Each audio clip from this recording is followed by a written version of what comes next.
Hi friends, ಎಲ್ಲರಿಗೂ ನಮಸ್ತೆ. Welcome back to Deepika lifestyle and blogs. ಎಲ್ಲರೂ ಹೇಗಿದ್ದೀರಾ? ನಾನು ಚೆನ್ನಾಗಿದ್ದೀನಿ. ಐ ಹೋಪ್ ನೀವೆಲ್ಲರೂ ಚೆನ್ನಾಗಿದ್ದೀರಾ ಅಂತ ಅಂದ್ಕೊಂಡಿದ್ದೀನಿ.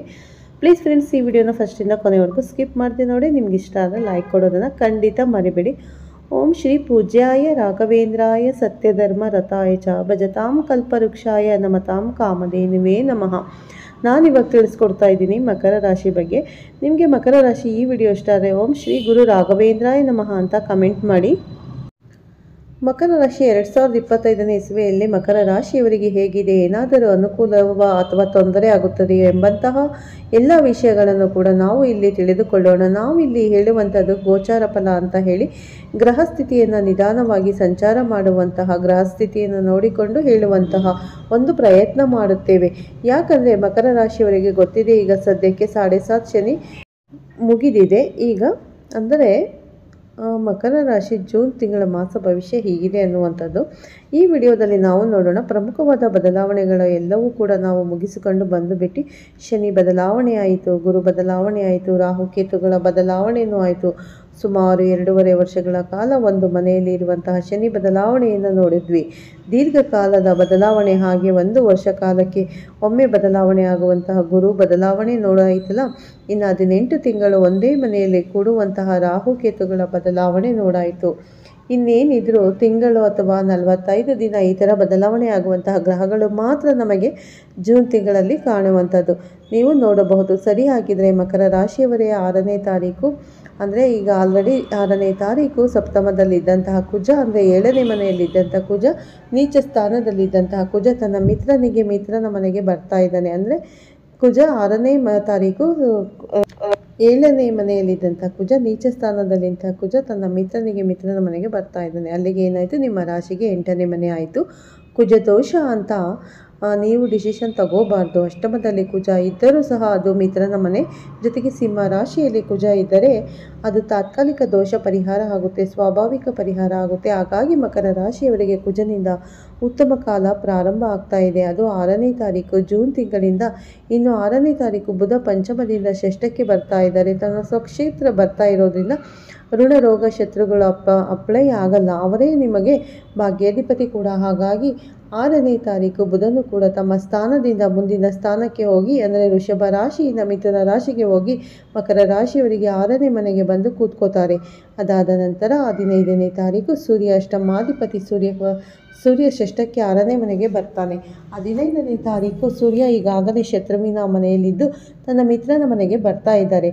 ಅದು ಒಂದು ಪ್ಲಸ್ ಪಾಯಿಂಟ್ ಆಯಿತು. ಆದರೆ 22ನೇ ತಾರೀಕಿನವರೆಗೂ ಮಾತ್ರನೇ ಬುಧ ಬಲಿಷ್ಠನಾಗಿರುತ್ತಾನೆ. ಅದಾದ ಮೇಲೆ ಬುಧ ಬಂದು ತನ್ನ ಶತ್ರುವಿನ ಮನೆಗೆ ಬಂದು ಬಿಡ್ತಾರೆ.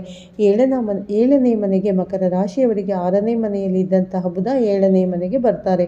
ಇನ್ನು ಶುಕ್ರ ಸುಖ ಸ್ಥಾನದಲ್ಲಿ ಶತ್ರುವಿನ ಮನೆಯಲ್ಲಿದ್ದು 29ನೇ ತಾರೀಕು ಜೂನ್ ತಿಂಗಳು ಪಂಚಮಕ್ಕೆ ತಮ್ಮ ಸ್ವಕ್ಷೇತ್ರಕ್ಕೆ ಬರ್ತಾರೆ.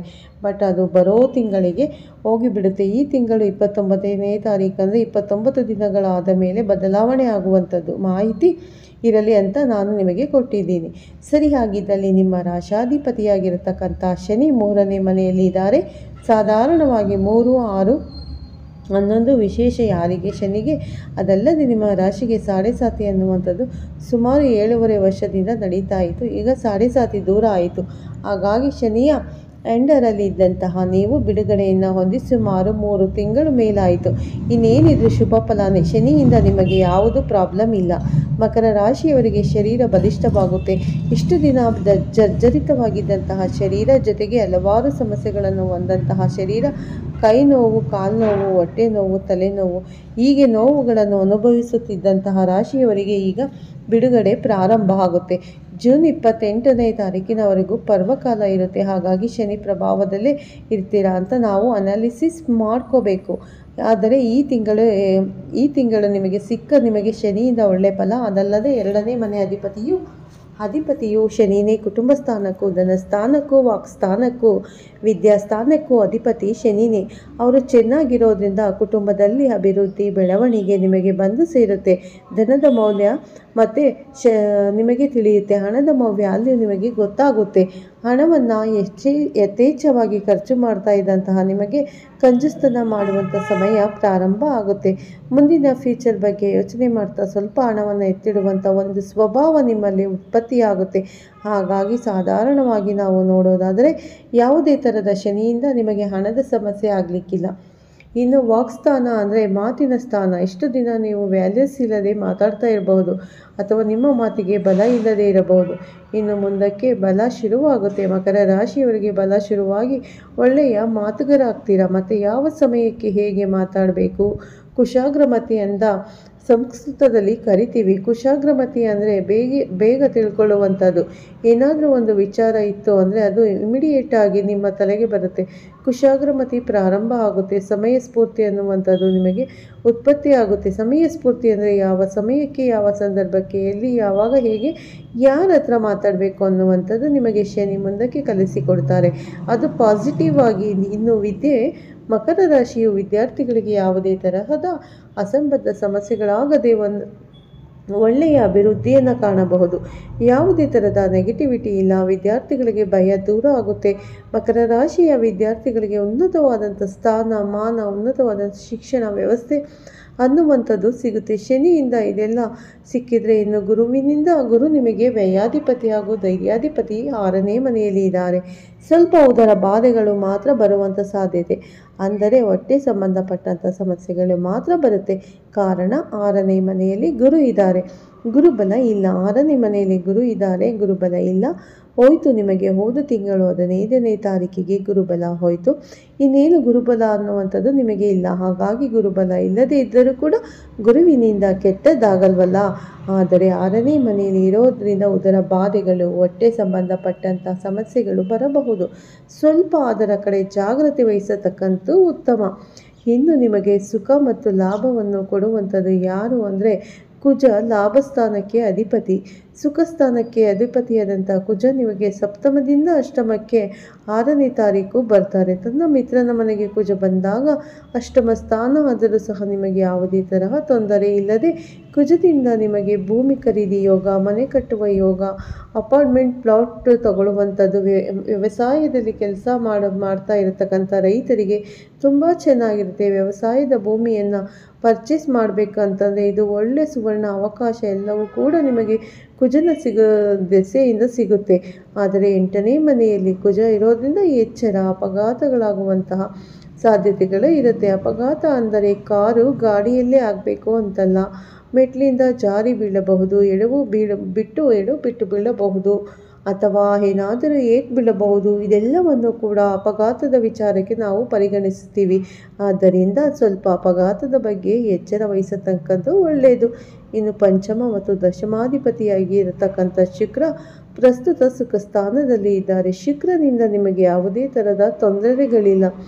ಯಾಕಂದರೆ ನಿಮ್ಮ ರಾಶಾಧಿಪತಿಯಾದ ಶನಿಗೆ ಶುಕ್ರ ಮಿತ್ರನಾದ್ದರಿಂದ ನಿಮ್ಮ ವೃತ್ತಿಯಲ್ಲಿ ಏನು ಬದಲಾವಣೆಗಳಿಲ್ಲ. ಈಗ ಹೇಗಿದೆಯೋ ಹಂಗೆ ನಡ್ಕೊಂಡು ಹೋಗುತ್ತೆ. ಏನು ಈ ತಿಂಗಳಲ್ಲಿ ದೊಡ್ಡ ಬದಲಾವಣೆಗಳು ಇಲ್ಲ. ಉದ್ಯೋಗ ಚೇಂಜ್ ಮಾಡೋದು, ಉದ್ಯೋಗ ಹೋಗೋದು ಅಥವಾ ಉದ್ಯೋಗದಲ್ಲಿ ಪ್ರಮೋಷನ್ ಇವೆಲ್ಲ ಏನೂ ಇಲ್ಲದೆ ಒಂಥರ ಸ್ವಾಗ್ನೆಂಟ್ ಆಗಿ, ಅಂದರೆ ಸ್ಟೆಬಿಲಿಟಿ ಆಗಿ, ಬ್ಯಾಲೆನ್ಸ್ ಆಗಿ ಹೋಗ್ತಾ ಇರ್ತೀರ ಈ ತಿಂಗಳು ಅಂತ ಹೇಳ್ಬೋದು. ಉದ್ಯೋಗದಲ್ಲಿ ಹೆಚ್ಚಿನ ಅಭಿವೃದ್ಧಿಯನ್ನು ಕಾಣಲಿಕ್ಕಿಲ್ಲ. ಆದರೆ ಪೂರ್ವ ಪುಣ್ಯ ಸ್ಥಾನಕ್ಕೆ ಅಧಿಪತಿನೂ ಅವರೇ. ಅದರಿಂದ ಸ್ವಲ್ಪ ಮಟ್ಟಿಗೆ ಸಂತಾನ ಅಪೇಕ್ಷಿತ ದಂಪತಿಗಳು ಈ ಜೂನ್ ತಿಂಗಳು ಮತ್ತು ಜುಲೈ ತಿಂಗಳು 2 ತಿಂಗಳನ್ನು ಸ್ಕಿಪ್ ಮಾಡಿ ಆಗಸ್ಟ್ ತಿಂಗಳಿನಿಂದ ನೀವು ಪ್ಲಾನ್ ಮಾಡುವಂಥದ್ದು ಉತ್ತಮ. ಸಂತಾನ ಅಪೇಕ್ಷಿತ ದಂಪತಿಗಳು ಮಕರ ರಾಶಿಯವರು ಯಾರಾದರೂ ಇದ್ದರೆ ಈ ತಿಂಗಳು ಬೇಡ ಅಂತಲೇ ಹೇಳ್ತೀನಿ. ಯಾಕಂತಂದರೆ ಶುಕ್ರ ಶತ್ರುವಿನ ಮನೆಯಲ್ಲಿದ್ದಾರೆ. ಪಂಚಮಾಧಿಪತಿ ಅವರೇ, ಪೂರ್ವ ಪುಣ್ಯಕ್ಕೆ ಸ್ಥಾನಕ್ಕೆ ಅವರೇ ಅಧಿಪತಿ, ಸಂತಾನ ಸ್ಥಾನಾಧಿಪತಿಯೂ ಅವರೇ. ಹಾಗಾಗಿ ಮಕರ ರಾಶಿಯವರು ಒಂದು ಸ್ವಲ್ಪ ಇದರ ಕಡೆ ಹೆಚ್ಚು ಗಮನ ಕೊಡಬೇಕು. ಇನ್ನು 6 ಮತ್ತು 9ನೇ ಮನೆ ಅಧಿಪತಿಯಾದಂಥ ಬುಧ 6ನೇ ತಾರೀಕು ಸ್ವಕ್ಷೇತ್ರಕ್ಕೆ ಬರ್ತಾ ಇದ್ದಾರೆ. ಹಾಗಾಗಿ ಭಾಗ್ಯಾಧಿಪತಿ ಆಕ್ಟಿವೇಟ್ ಆಗ್ತಾ ಇದ್ದಾರೆ. 80% ಸ್ಟ್ರಾಂಗ್ ಆಗ್ತಾರೆ. ತಮ್ಮ ಸ್ವಂತ ಮನೆಗೆ ಬರ್ತಾರೆ. ಭದ್ರಯೋಗ ಅನ್ನುವಂಥ ಯೋಗವನ್ನು ಉತ್ಪತ್ತಿ ಮಾಡಿ ನೀವು ಕೊಡ್ತಾ ಇದ್ದಾರೆ ನಿಮಗೆ. ಈ ಥರ ತನ್ನ ಮೂಲಕ ವಿಶೇಷವಾದ ಫಲವನ್ನು ಮಕರ ರಾಶಿಯವರು ಬುಧನಿಂದ ಹೊಂದುತ್ತೀರಾ. ಬುಧ ಏನೇನಕ್ಕೆ ಅಧಿಪತಿ? ವ್ಯಾಪಾರಕ್ಕೆ ಅಧಿಪತಿ. ಹಾಗಾಗಿ ನಿಮ್ಮ ವ್ಯಾಪಾರ 6ನೇ ತಾರೀಕು ಜೂನ್ ತಿಂಗಳ ನಂತರ ಬಹಳ ಎತ್ತರ ಹಾಗೂ ಉನ್ನತ ಸ್ಥಾನಕ್ಕೆ ಹೋಗಿ ನಿಲ್ಲುತ್ತೆ. ವ್ಯಾಪಾರದಲ್ಲಿ ಅತ್ಯಂತ ಅಭಿವೃದ್ಧಿಯನ್ನು ಕಾಣಬಹುದು ಮಕರ ರಾಶಿಯವರು. ಜೊತೆಗೆ ವಿದ್ಯೆಗೆ ಅಧಿಪತಿ, ಹಾಗಾಗಿ ವಿದ್ಯಾರ್ಥಿಗಳಿಗೆ ಮೇಲಾಗಿ 2ನೇ ಮನೆ ಅಧಿಪತಿ. ಶನಿಯಿಂದಲೂ ವಿದ್ಯೆಗೆ ಸಮಸ್ಯೆ ಇಲ್ಲ, ವಿದ್ಯೆಗೆ ಅಧಿಪತಿಯಾದಂಥ ಬುಧನಿಂದಲೂ ಸಮಸ್ಯೆ ಇಲ್ಲ. ಒಟ್ಟಾರೆ ಹೇಳೋದಾದರೆ ನಿಮಗೆ ವಿದ್ಯಾ ವಾಚಸ್ಪತಿ ಅನ್ನುವಂತಹ ಅಭಿವೃದ್ಧಿ ನಿಮಗೆ ಈ ತಿಂಗಳು ಸಿಗುತ್ತೆ. ವಿದ್ಯೆಯಲ್ಲಿ ಎಳ್ಳೆಷ್ಟು ಕೊರತೆ ಇಲ್ಲ. ಮಕರ ರಾಶಿಯವರು ನಿಮ್ಮ ಪ್ರಯತ್ನ ಬೇಕು, ನಿಮ್ಮ ಶ್ರಮ ಬೇಕು. ಆ ಒಂದು ಪ್ರತಿಫಲ ಅನ್ನುವಂಥದ್ದು ಭಗವಂತ ನಿಮಗೆ ತೃಪ್ತಿಯಾಗಿ ಕೊಡುತ್ತಾನೆ. ಚಿಂತೆ ಮಾಡೋ ಅವಶ್ಯಕತೆ ಇಲ್ಲ. ಇನ್ನು ಬುದ್ಧಿಕಾರಕನೂ ಬುಧನೇ, ಹಾಗಾಗಿ ಬುದ್ಧಿ ಕೂಡ ನಿಮಗೆ ತೀಕ್ಷ್ಣತೆ ಅಭಿವೃದ್ಧಿ ಸಿಗುತ್ತೆ. ಯಾವುದೇ ಥರದ ಸಮಸ್ಯೆಗಳು ಕಾಣುವುದಿಲ್ಲ, ನಿಮಗೆ ಬರಲ್ಲ. ಈ ತಿಂಗಳು ವಾಹನ ಖರೀದಿ ಅಥವಾ ವಾಹನ ಓಡಿಸುವಂಥ ಸ್ವಲ್ಪ ಜಾಗ್ರತೆ ವಹಿಸಿ. ವಾಹನ ಖರೀದಿ ಮಾಡುವಂಥದ್ದು ಸ್ವಲ್ಪ ವಿಳಂಬ ಮಾಡಿ 1-2 ತಿಂಗಳು ಮುಂದೆ ಹಾಕಿ, ಅಥವಾ ವಾಹನ ಸಂಬಂಧಪಟ್ಟ ಸೇಲ್ಸ್ ಸರ್ವಿಸ್ ಮಾಡೋರು ಕೂಡ ಸ್ವಲ್ಪ ಡಲ್ ಆಗಿರ್ತಾರೆ. ಮತ್ತು ಸೂರ್ಯ 6ನೇ ಮನೆಗೆ ಬರ್ತಾ ಇದ್ದಾರೆ. 15ನೇ ತಾರೀಕು ಒಂದು ಫಲ ಆದರೆ 15ನೇ ತಾರೀಕಿನ ನಂತರ ಮಿತ್ರನ ಮನೆಗೆ ಬಂದರೂ ಕೂಡ ನಿಮಗೆ ಏನು ಷಷ್ಟಾಷ್ಟಕ ದೋಷ ಅನ್ನುವಂಥದ್ದು ಅಪ್ಲೈ ಆಗುತ್ತೆ. ಅಷ್ಟಮಾಧಿಪತಿ ನಿಮಗೆ ಷಷ್ಠಮದಲ್ಲಿದ್ದಾರೆ, ಚತುರ್ಥಾಧಿಪತಿ ನಿಮಗೆ ಅಷ್ಟಮದಲ್ಲಿದ್ದಾರೆ. 6 ಮತ್ತು 8ನೇ ಮನೆಯಲ್ಲಿ ಪಾಪಗ್ರಹಗಳು ಇದ್ದಾಗ ಒಂದು ಸ್ವಲ್ಪ ಹಿಂಜರಿತಾಗುವ ಸಾಧ್ಯತೆಗಳು. ಹಿಂಜರಿಬೇಡಿ.